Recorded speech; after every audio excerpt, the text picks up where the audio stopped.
बिस्मिल्लाहिर्रहमानिर्रहीम। हमारा जो आज का आर्टिकल है वो है एक्सेलरेशन के बारे में। हमने पहले डिस्कस किया है स्पीड, वेलोसिटी को, डिस्प्लेसमेंट, डिस्टेंस को। अब जो एक्सेलरेशन है ये हमारे पास एक कोर टर्म है जो हम एसोसिएट करते हैं ऑब्जेक्ट्स जो मूव कर रहे होते हैं, यानी कि ऑब्जेक्शन मोशन के बारे में हमने कुछ टर्मिनोलॉजीज डिस्कस करना शुरू की थी।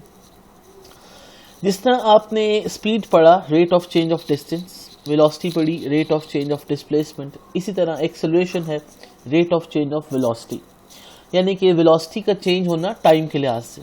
अगर एक ऑब्जेक्ट मूव कर रहा है और मूव करते हुए उसकी वेलोसिटी चेंज हो रही है, हमने ये बात पहले की थी। वेलोसिटी के चेंज होने का मतलब क्या है कि या तो ऑब्जेक्ट की डिस्प्लेसमेंट यानी कि उसका मैग्नीट्यूड चेंज हो रहा है जो वो कवर करता है, या उसकी जो डायरेक्शन है वो चेंज हो रही है जिसकी वजह से वेलोसिटी में भी चेंज आ जाती है। तो हमारे पास इसका मतलब है कि अगर एक ऑब्जेक्ट सपोज करें वो अपना मोशन स्टार्ट करता है, वो मूव करने शुरू करता है और मूव करते हुए उसके टाइम इंटरवल्स में वेलोसिटी में चेंज आना शुरू हो जाए, यानी कि magnitude of the distance which it is covering changes और the direction of that velocity changes. क्योंकि मैंने कहा था कि हर वेक्टर को हम स्केलर कंसिडर करते हैं मैग्नीट्यूड की टर्म्स में। अगर डायरेक्शन ऐड कर दी जाए उसके साथ तो फिर वो वेक्टर क्वांटिटी बन जाता है। अगर उसका सिर्फ न्यूमेरिकल वैल्यू डिस्कस की जाए तो वो magnitude of the vector quantity बन जाता है। मैं दोबारा रिपीट करता हूँ, हर वेक्टर का एक स्केलर होता है, हर वेक्टर का एक स्केलर होता है जो उसकी बेसिकली न्यूमेरिकल वैल्यू होती है, और डायरेक्शन जो है उसको वेक्टर बना देती है फिर वो, यानी कि वेक्टर के साथ दो चीज़ें एफिलिएटेड है, मैग्नीट्यूड भी और डायरेक्शन भी। तो एक्सेलरेशन क्या है? अब rate of change of velocity of an object is called acceleration. अगर एक ऑब्जेक्ट मोशन में है और उसकी वेलोसिटी चेंज हो रही है टाइम इंटरवल्स में, ऐसे ऑब्जेक्ट में हम क्या कहेंगे? क्या प्रोड्यूस हो रहा है? एक्सेलरेशन प्रोड्यूस हो रहा है। Causes of change of velocity क्या है? The velocity of the body changes due to a change in either the magnitude और डायरेक्शन और बोथ। तो जिसकी वजह से क्या प्रोड्यूस होगा? फिर एक्सेलरेशन प्रोड्यूस होगा। फार्मूला क्या होगा एक्सेलरेशन का? जिस तरह हम पहले पढ़ते आए हैं, change in velocity divide by time. जिस तरह हमने पहले चेंज ऑफ डिस्प्लेसमेंट कहा, चेंज ऑफ डिस्टेंस कहा, तो यहाँ पे change in velocity per unit time. Suppose करें कि आपके पास एक कार है, आप उस पर मूव कर रहे हैं।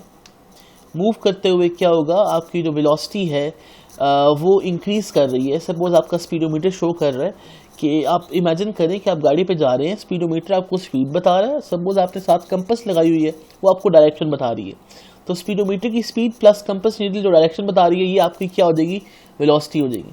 अब अगर आप मोटरवे पे जा रहे हैं सपोज नॉर्थ डायरेक्शन में, और वेलोसिटी जो है आपकी वो चेंज हो रही है डायरेक्शन चेंज करने से, यानी कि आप नॉर्थ से सपोज टर्न कर जाते हैं साउथ पे या वेस्ट पे या ईस्ट पे, सॉरी, तो अब आपके पास वेलोसिटी में चेंज आएगा। लेकिन अगर आप डायरेक्शन सेम रखें, सपोज आप नॉर्थ में जा रहे हैं, नॉर्थ में ही चलते जा रहे हैं, लेकिन आपकी जो स्पीडोमीटर है वो वेरिएशन शो कर रही है स्पीड में।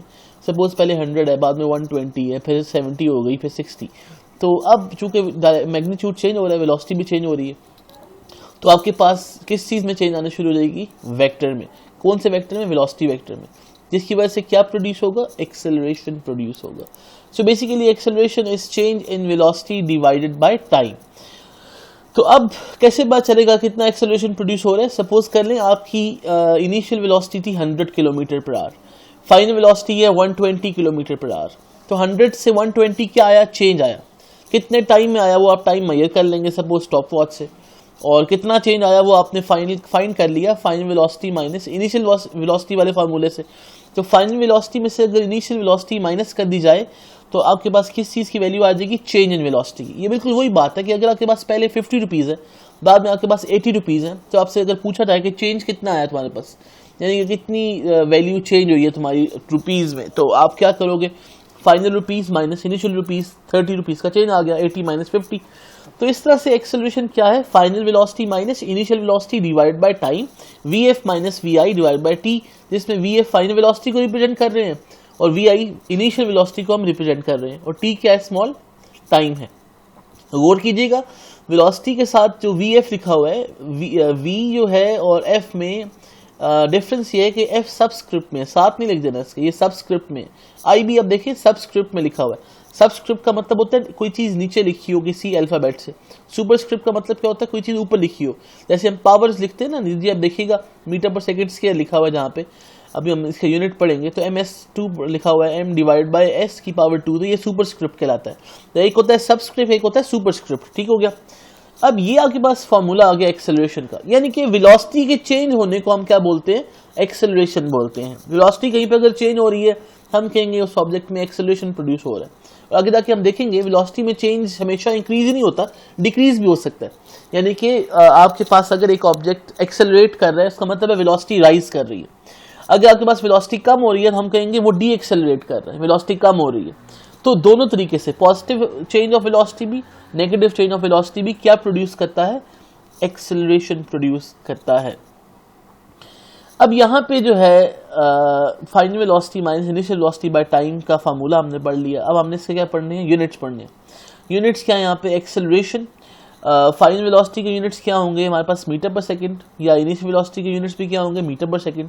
तो इन टर्म्स ऑफ वेलोसिटी जब भी आप बात करेंगे, आप रुपीज़ को रुपीज़ में ऐड करें तो फाइनल आंसर भी क्या आता है, रुपीज़। कहने का मतलब है यूनिट्स चेंज नहीं होते उसके। अगर आप वेलोसिटी की बात कर रहे हैं, चेंज ऑफ वेलोसिटी, तो फाइनल माइनस इनिशियल, अगर आप फाइनल माइनस इनिशियल का आंसर निकालेंगे तो यूनिट्स में तो कोई फर्क नहीं पड़ेगा ना, यूनिट्स तो दोनों के सेम रहेंगे, आपके पास एक आंसर आ जाएगा। जिस तरह अभी हमने कहा फाइनल वेलोसिटी 80, इनिशियल वेलोसिटी 50, तो VF माइनस VI का आंसर क्या आएगा, 30। उस 30 का यूनिट क्या होगा, ऑब्वियसली वेलोसिटी का यूनिट ही होगा ना।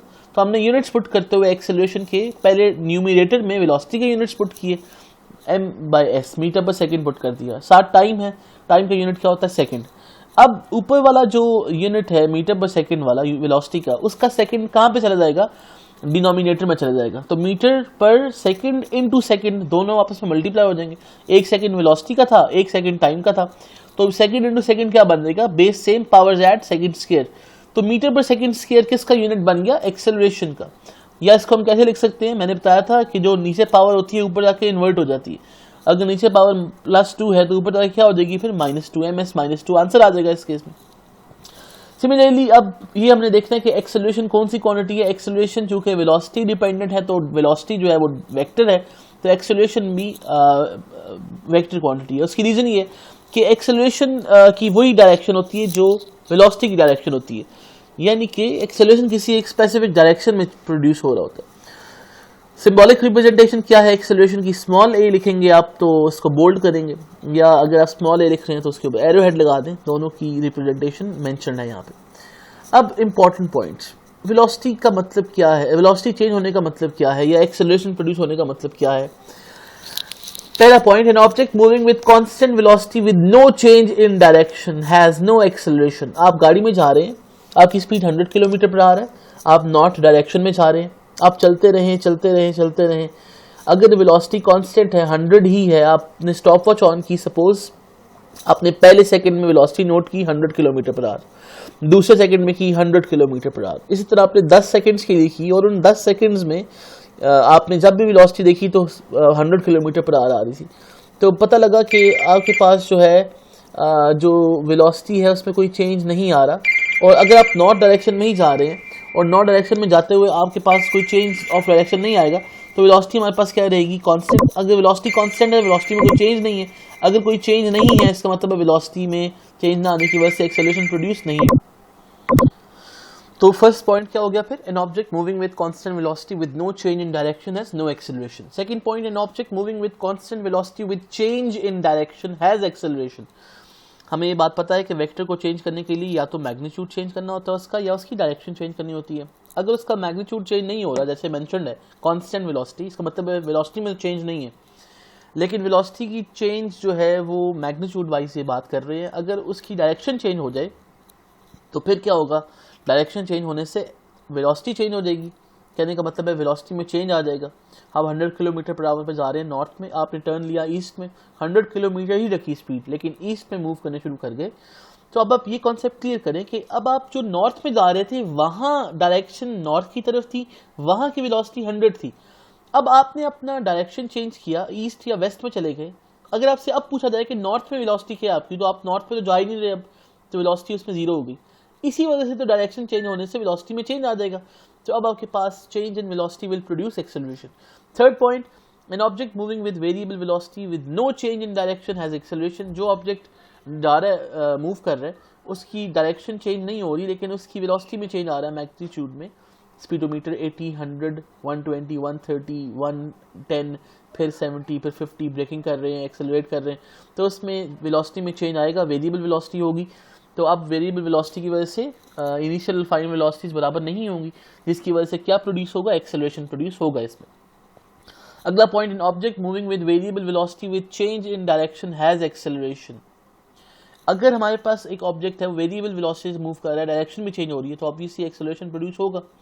अगला important point, an object moving with constant speed in a circular path has acceleration because its direction keeps on changing.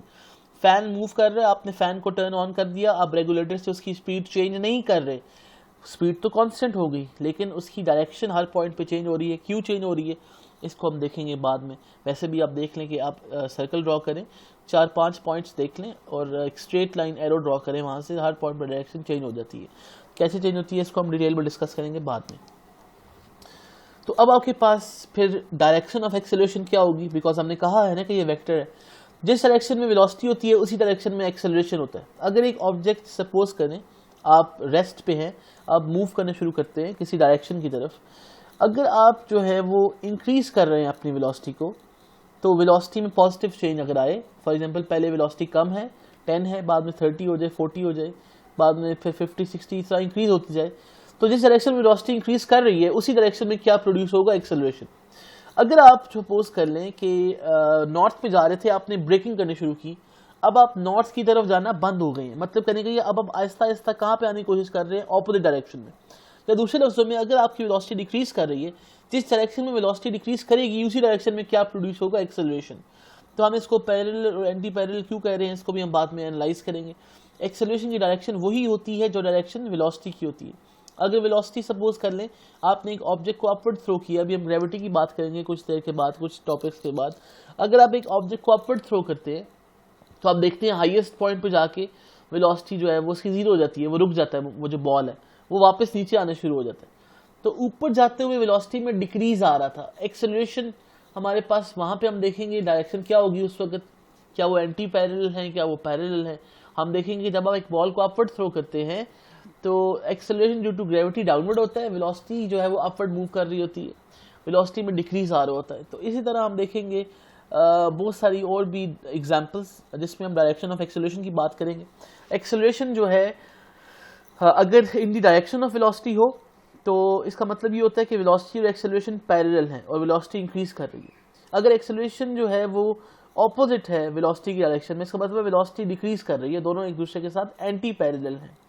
तो हमारे पास जो है डायरेक्शन ऑफ एक्सेलरेशन जो मैंने एग्जांपल दी है बॉल वाली, अगर आप बॉल को अपवर्ड थ्रो करते हैं हम देखेंगे ग्रेविटेशनल एक्सेलरेशन उसको डाउनवर्ड पुल कर रहा होता है, इसीलिए वेलोसिटी में डिक्रीज आने शुरू होता है।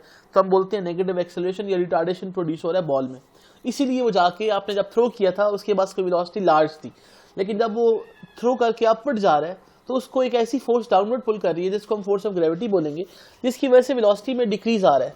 वेलोसिटी में डिक्रीज आने की वजह से एक्सेलरेशन जो है उसमें हम देखें तो उसकी डायरेक्शन ऑपोजिट है। सिमिलरली हमारे पास जो ऑब्जेक्ट मूव कर रहे हैं, चल रहा है किसी रोड के ऊपर, जिस डायरेक्शन में वेलोसिटी इंक्रीज कर रही है उसी डायरेक्शन में एक्सेलरेशन भी प्रोड्यूस होगा।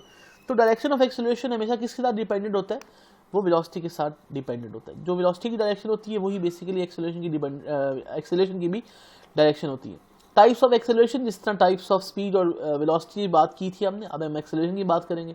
यूनिफॉर्म एक्सेलरेशन क्या है, body has uniform acceleration if it equally changes the velocity in equal intervals of time. Suppose कर लें कि आपके पास जो है वेलोसिटी में इक्वल चेंज आ रहा है, 10 से 20, 20 से 30, 30 से 40 आपका स्पीडोमीटर राइज करवा रहा है। अब आपने टेबल ये वाला खुद बनाना है, मैंने पिछले लेक्चर्स में ये टेबल बनवाया हुआ है आपको। फर्क क्या होगा, टाइम के साथ आप वेलोसिटी लिख देंगे और यूनिट्स ऑफ वेलोसिटी मेंशन कर देंगे वहाँ पे, और साथ इक्वल इंटरवल्स ऑफ टाइम रखना है, 1 2 3 4 5 6 सपोज कर लें, और आप उसकी जो वेलोसिटी है वो भी इक्वली चेंज करवाएंगे 10 20 30 40। तो आप कहेंगे कि बॉडी में जो एक्सेलरेशन है वो यूनिफॉर्म प्रोड्यूस हो रहा है, बिकॉज वेलोसिटी में जो चेंज है वो भी यूनिफॉर्म है। वेरिएबल एक्सेलरेशन क्या होता है, a body has non uniform और variable acceleration if it has unequal changes in velocity in equal interval of time. 10 की बजाय 15 हो गया सेकंड, दूसरे सेकंड में, फिर आपके पास 27 हो गया थर्ड सेकंड में, 43 हो गया अगले सेकंड में। तो अगर ये वेलोसिटी का चेंज आए तो आप VF माइनस VI करें तो उसका आंसर एक जैसा नहीं आएगा, सेम टाइम इंटरवल्स का, मतलब एक जैसे टाइम इंटरवल्स का, तो इस तरह वेरिएबल एक्सेलरेशन होता है। और एवरेज एक्सेलरेशन क्या है? फाइनल वैल्यू, यानी कि टोटल जितना भी चेंज आया है वेलोसिटी में, फाइनल और इनिशियल को आपस में माइनस कर दे और डिवाइड कर दे उसको टाइम से, तो हमारे पास किस चीज़ की वैल्यू आ जाएगी? एवरेज एक्सेलरेशन की वैल्यू आ जाएगी। तो ये आगे पास था टाइप्स ऑफ एक्सेलरेशन। इसके बाद हम जाएंगे ग्राफिकल एनालिसिस ऑफ मोशन पे नेक्स्ट लेक्चर में। कोई मसला हो तो आप मुझसे पूछ सकते हैं। Thank you very much. ये आपके पास था आज का लेक्चर।